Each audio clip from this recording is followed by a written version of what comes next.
non-interference, peaceful settlement of disputes, renunciation of the use of force, and effective cooperation for regional security, regional stability. All this concretize ASEAN's commitment to regional peace and cooperation. And for nearly 6 decades, ASEAN has lived by it. In many ways, ASEAN is political and security miracles, resilient, adaptive, and forward-looking. Today, ASEAN stands at its critical juncture in regional and global affairs, a period defined by geopolitical disruptions that challenge the very foundations of our regional order. This threatens ASEAN's credibility as one of the most peaceful and successful regional organizations and integration projects in modern history. And in a highly interconnected ASEAN and world, a security shock is an ASEAN matter and a global concern. This is why everyone must make cessation of hostilities and peaceful resolution a top priority. Excellencies, the Chair is deeply saddened by the civilian casualties, and the prolonged conflicts affects livelihoods and contribute to the significant internal displacements. As colleagues are aware, since the start of hostilities in July,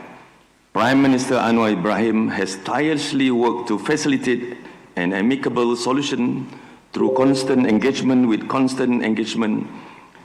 both the Prime Ministers of Cambodia and Thailand.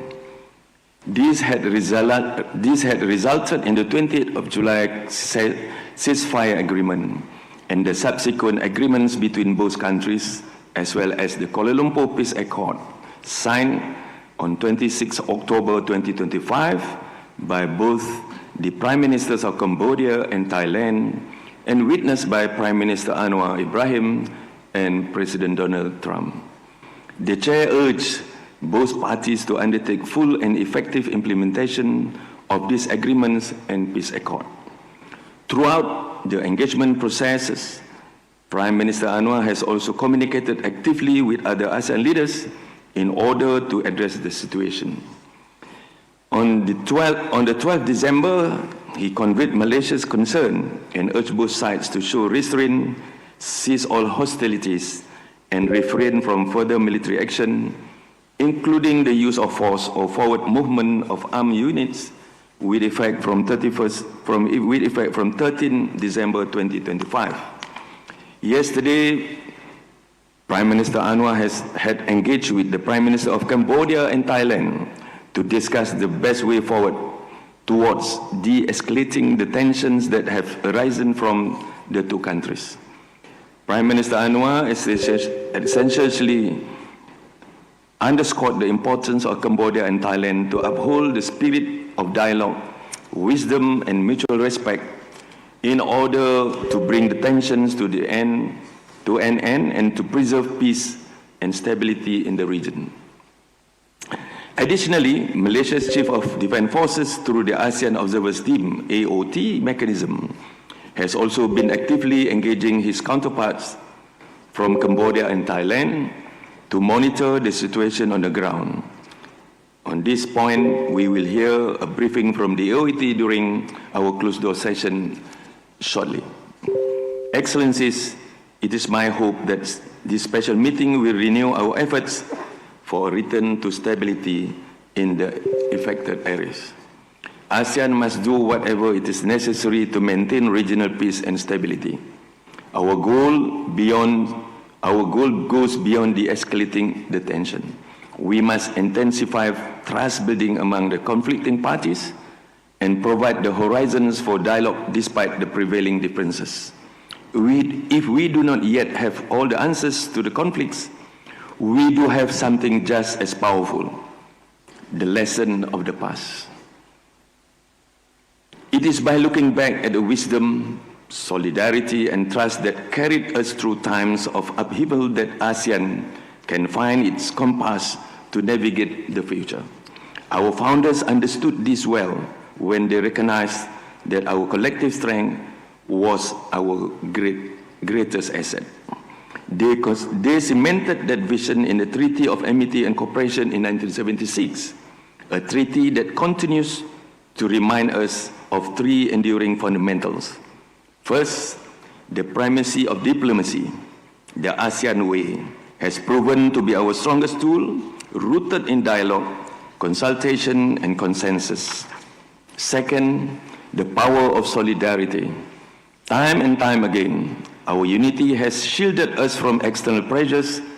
and guided us through crisis. And third, the foundation of trust. Our resilience is built on trust, not only in our institutions,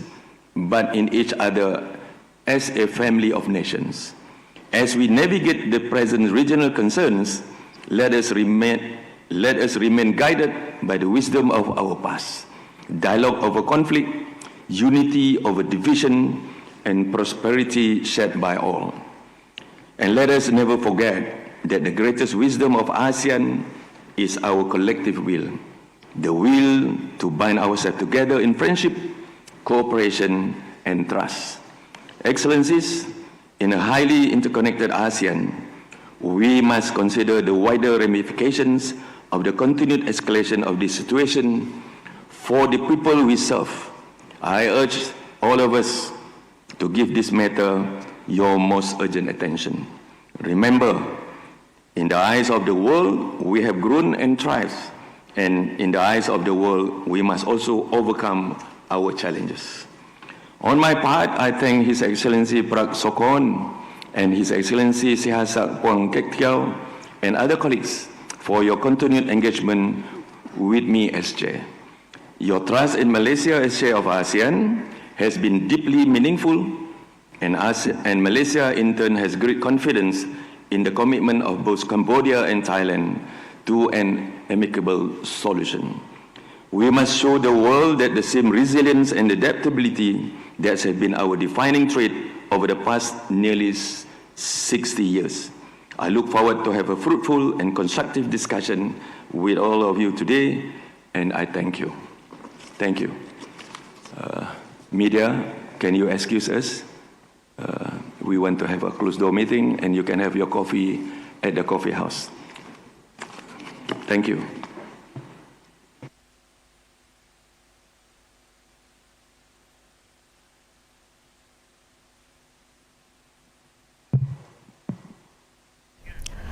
ចាទូរទស្សនិកជនជាទីគោរពនិងជាទីមេត្រីនេះខ្ញុំសូមជម្រាបជូនថានៅក្នុងកិច្ចប្រជុំពិសេសអាស៊ានចាតែតកតងទៅនឹងចាការលើកឡើងអំពីស្ថានភាពបច្ចុប្បន្នរវាងកម្ពុជានិងថៃដែលក្នុងនោះគឺមានឯកឧត្តមឧបនាយករដ្ឋមន្ត្រីប្រាក់សុខុនចារដ្ឋមន្ត្រីចានៅក្នុងការអញ្ជើញចូលរួមនៅក្នុងកិច្ចប្រជុំពិសេសនេះដោយបានដឹកនាំគណៈប្រតិភូជាន់ខ្ពស់របស់កម្ពុជាពលគឺនៅក្នុងកិច្ចប្រជុំពិសេសនេះតែនឹងពិភាក្សាអំពីការវិវត្តថ្មីៗនៃស្ថានភាពក៏ដូចជាគោលដៅបង្កើនការយោគយល់ពីគ្នានិងជំនឿទុកចិត្តទៅវិញទៅមកជំរុញការបន្ថយភាពតានតឹងនិងស្ដារឡើងវិញនៅសន្តិភាពស្ថិរភាពនិងទំនាក់ទំនងភាពជាអ្នកចិត្តខាងល្អដែលកម្ពុជានឹងបញ្ជាក់ជាថ្មី